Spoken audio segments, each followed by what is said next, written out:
Recuerda que a través de la página web www.pavelpichardo.com/shop puedes obtener acceso a cursos y talleres académicos exclusivos para complementar tu formación académica. Gracias por tu preferencia.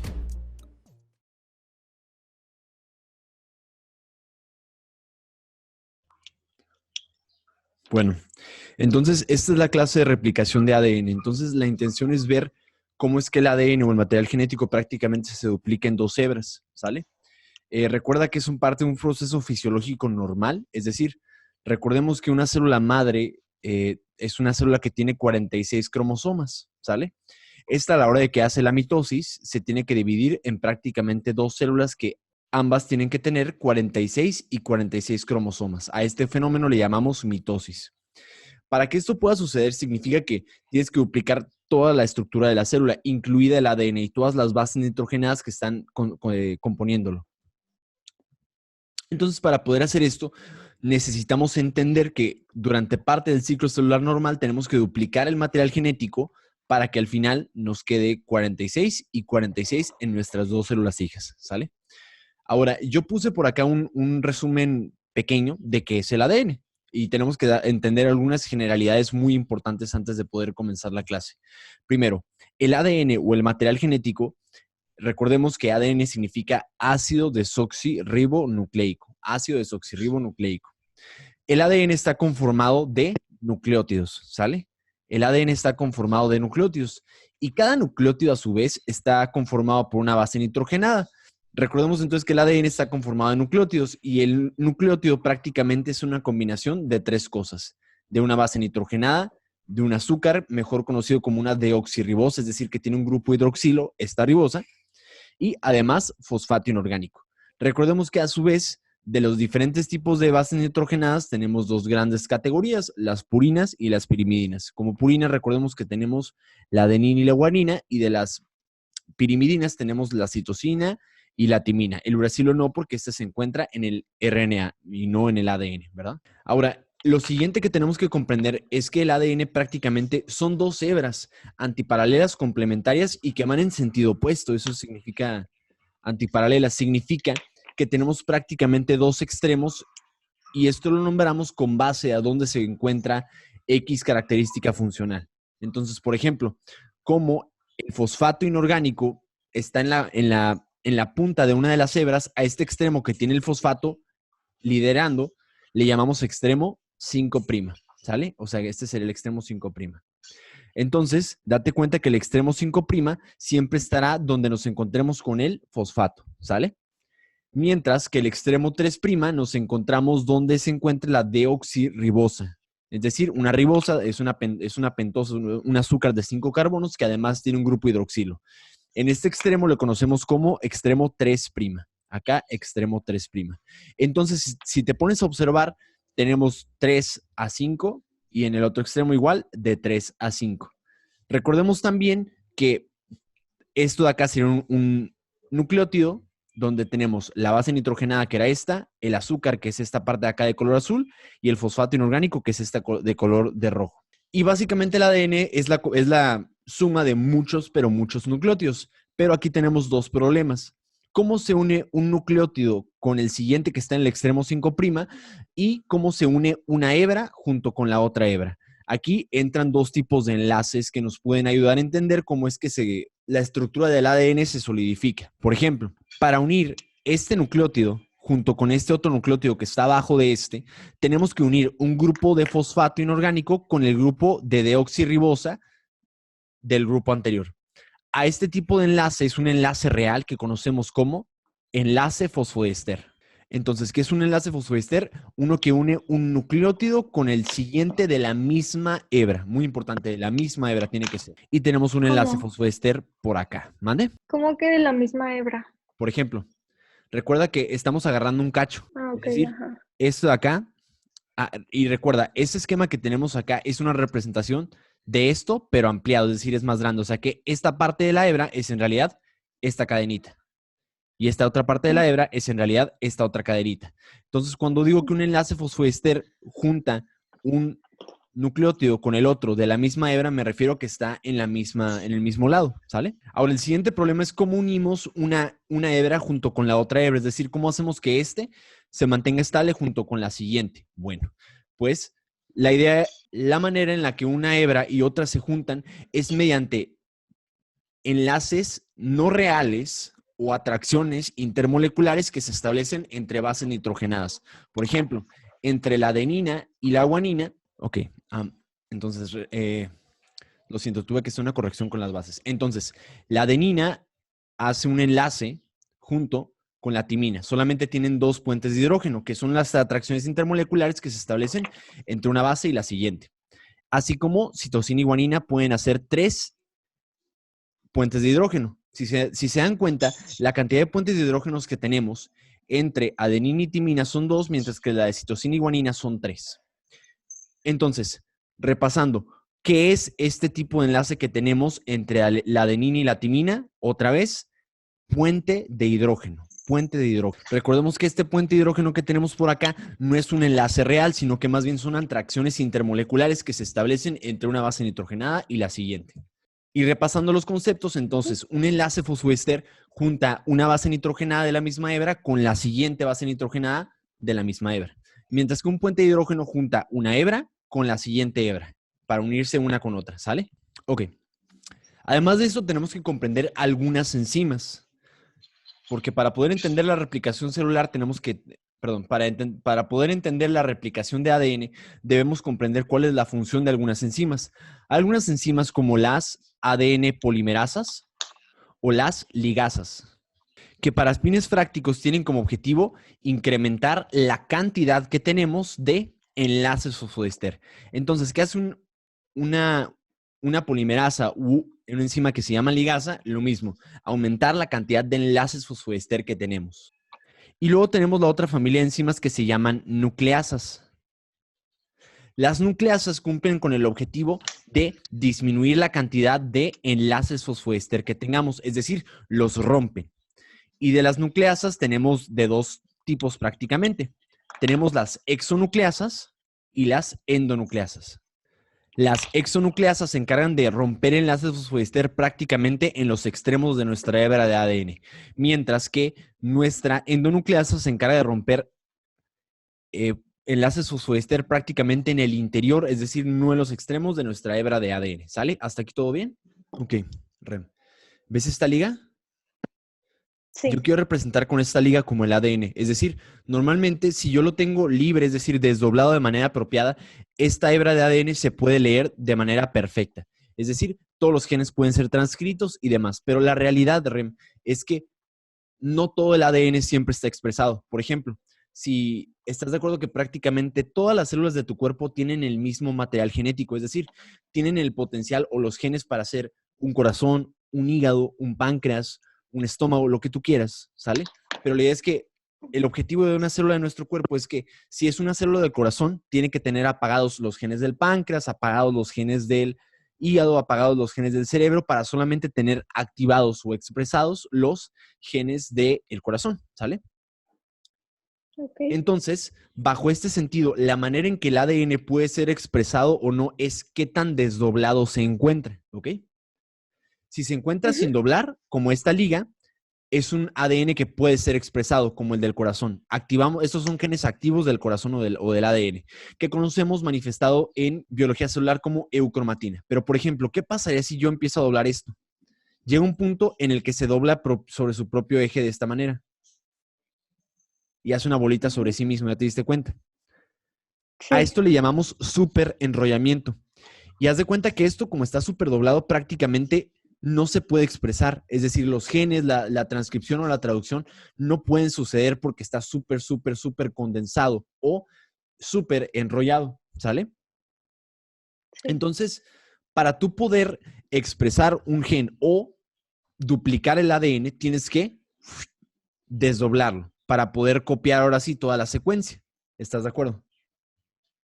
Porque ¿qué pasa si se encuentra aquí? Tenemos dos beneficios. Número uno, el primer beneficio es que podemos tener libre el ADN para replicar el material genético o para expresar el material genético. Pero el único problema que tiene esto es que como se encuentra libre, es susceptible a que enzimas la degraden, al pH, a radicales libres, etc, etc, etc.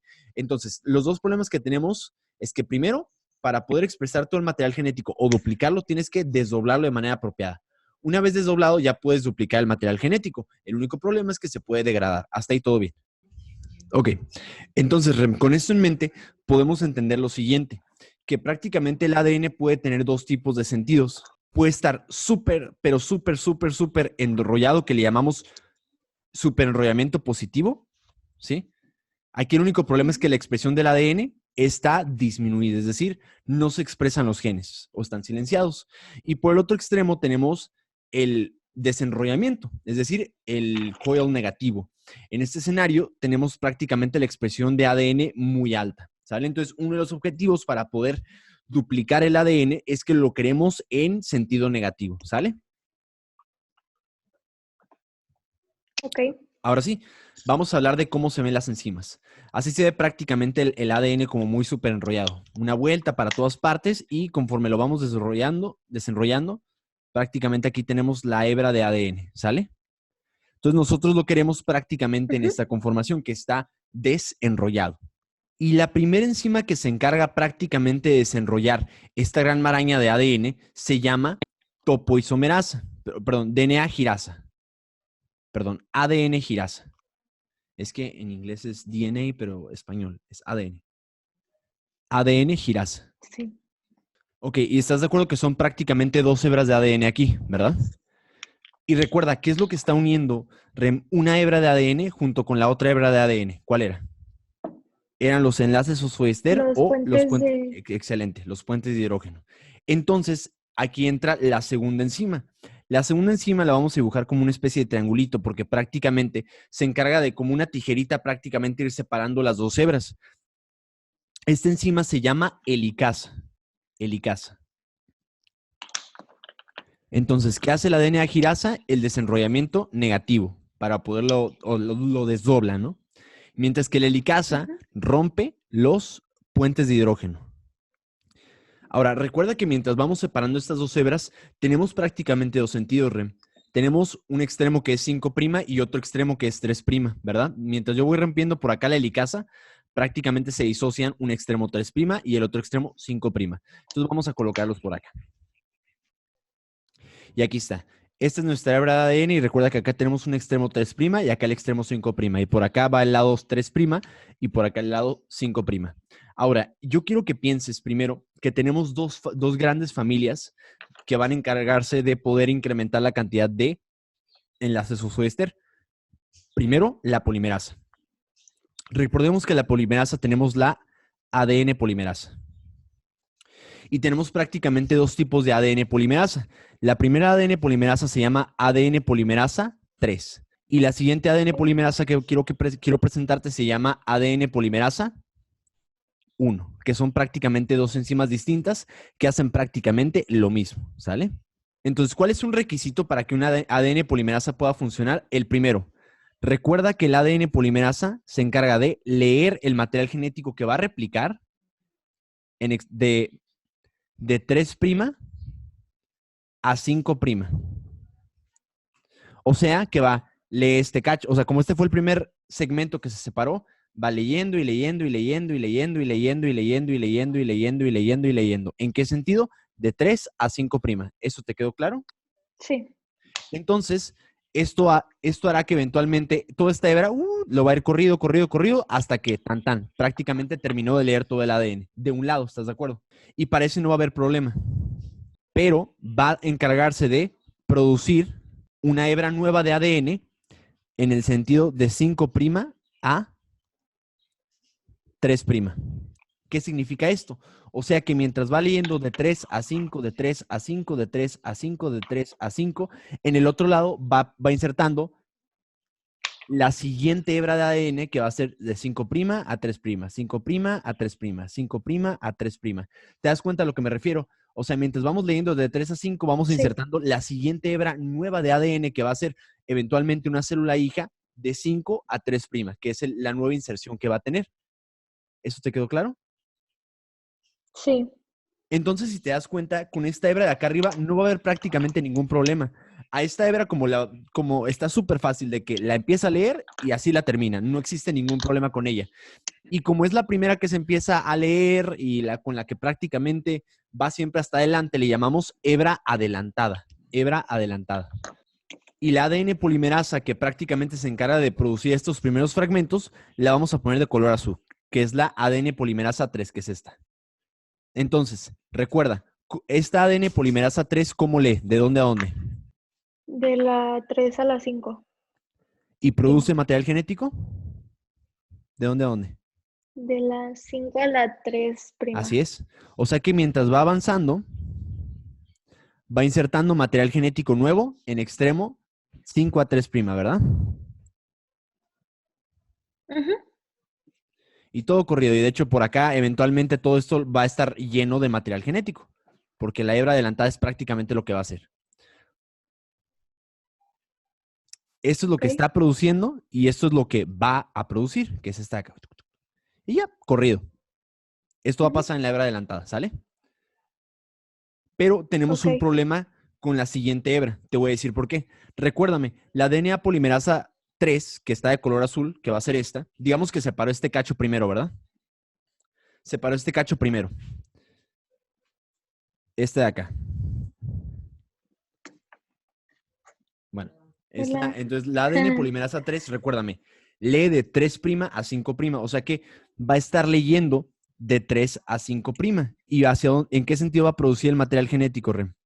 De 5 a 3'. O sea que la nueva hebra va a quedar por acá. ¿Sí? Ujú. Produciendo los fragmentos 3' por acá ahora. Pero tenemos ahora un problema, Rem. Date cuenta que mientras esta helicasa va avanzando, está cayendo fragmentos nuevos y la ADN polimerasa ya prácticamente produjo los puentes de hidrógeno, prácticamente ya parió las nuevas bases nitrogenadas, pero pues ya terminó prácticamente su trabajo. O sea, tenemos un cacho atrás que no sabemos qué es lo que está pasando. Y el problema es que tenemos que tiene que llegar otra vez una ADN polimerasa ahí a insertarse. ¿Sale? Y como esta hebra prácticamente se retrasa por lo mismo, ya no se llama hebra adelantada, sino que le llamamos hebra atrasada. Entonces, lo único es que la ADN polimerasa 3 por sí sola no se puede unir al material genético, ¿ok? Ujú. Entonces, el primer requisito para que el ADN polimerasa, para empezar, pueda empezar su trabajo, unirse a la hebra para leer de 3 a 5 y depositar los fragmentos nuevos de 5 a 3, es que para empezar tiene que tener una especie de plantilla. Imagínalo como la ADN polimerasa 3 como si fuera una especie de avión. Este avión no puede llegar aquí a menos que tenga una pista. Entonces, para poder tener esta pista, vamos a ponerle como una especie de segurito de color verde, ¿sale? Que vamos a tener por acá. Ok. Ese segurito de color verde se llama ARN primer. Y prácticamente, como te das cuenta, tenemos un primer aquí y tenemos un primer acá. Es decir, siempre que tengamos una ADN polimerasa 3, siempre va a existir un ARN primer. Ok. Y la enzima que se encarga de poder depositar este ARN primer se llama primasa. Entonces, así está el cuento. Primero, la helicasa va cortando, bueno, primero la DNA girasa va desdoblando el material genético para poderlo replicar. Segunda parte del cuento, tenemos la helicasa que va rompiendo los puentes de hidrógeno. Luego te quedan dos hebras separadas. Ahora, para que el ADN polimerasa pueda empezar a replicar, tiene que haber un ARN primer, que ¿quién lo depositó? Primero, una primasa. Esta primasa depositó el ARN primer. Una vez que está ahí, es como una especie de carretera para que nuestro avión pueda aterrizar. Una vez aterrizado, la ADN polimerasa ahora sí puede empezar a leer de 3 a 5 y producir de 5 a 3. Ya obtuvimos el primer Ok. problema, ¿no? Que era la replicación del ADN. Ahora tenemos un segundo tope que es, si recuerdas, el único problema de desdoblar el ADN es que también se encuentra susceptible a la degradación. Es decir, yo tengo que darle cierta garantía de protección a nuestro material genético. Y esto lo hacemos con una proteína que tenemos por acá en los extremos que se encarga solamente de protegerlo de las exonucleasas, que eran las que se encargaban de romperlo en los extremos opuestos. Que no queremos que suceda esto. Este extremo en inglés le llamamos Single Stranded Binding Protein, es decir, SSB. En español solamente le llamamos fragmento estabilizador, que otra vez se encarga de proteger el último extremo para que no se degrade por las enzimas y el material proteolítico que tenemos en el interior de las células. ¿Sale? Entonces, repasando. Tenemos otra vez nuestra DNA girasa que va prácticamente desenrollando todo, la helicasa que va rompiendo los puentes de hidrógeno y tenemos una primasa que se encarga de insertar un ARN primer. En español a veces le llaman extremo cebador. El cebador entonces es como una especie de carretera para que nuestra DNA polimerasa se una y ahora sí empieza la replicación. Es decir, va leyendo de 3 a 5' y va insertando el ADN de 5 a 3'. Esta hebra de acá arriba se llama hebra adelantada porque prácticamente lo va depositando conforme van avanzando. Y tenemos esta otra hebra retrasada que prácticamente pues va atrás en este cacho porque mientras va saliendo un nuevo segmento tiene que volver a empezar a hacer todo esto. Entonces, si te pones a observar, lo que nos queda como resultado es un ARN primer y un segmento de ADN. ARN primer y prácticamente el segmento de ADN. Si te das cuenta, en la hebra adelantada solamente tenemos un primer y prácticamente el segmento de ADN pues va todo corrido. Pero en el otro tenemos que prácticamente llevar otra vez un ARN primer conforme va llegando, va cortando la helicasa y avanzando, y luego de repente sacó este nuevo, y sacó este nuevo, y sacó este nuevo, y así se va, ¿no? Entonces, conforme va haciendo, siempre vamos a tener que tener un chorro de enzimas primasas que se encargan de depositar muchos primers, uno por acá, otro por acá, otro por acá, pero solamente en la hebra trazada. Date cuenta que en la hebra adelantada esto no sucede, solamente ocupamos uno en ese escenario. Y aquí, entonces, se va insertando otra vez un ADN polimerasa 3 que va a ir insertando el material genético. Entonces, si te das cuenta, acá tenemos primer, ADN, primer, ADN, cebador primer, ADN, cebador primer, ADN. Entonces, si te das cuenta, se hacen un chorro de fragmentos, si te das cuenta.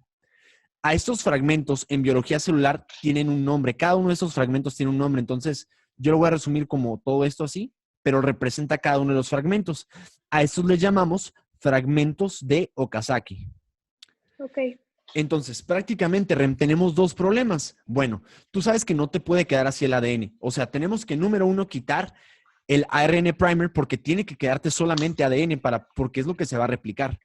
Y número dos, los fragmentos de Okazaki que se quedaron sueltos, tienes que unirlos uno con otro, ¿verdad? Sí. Entonces, tenemos que hacer los siguientes dos objetivos. Primero, tenemos que tener una enzima que se encargue de degradar el ARN primer.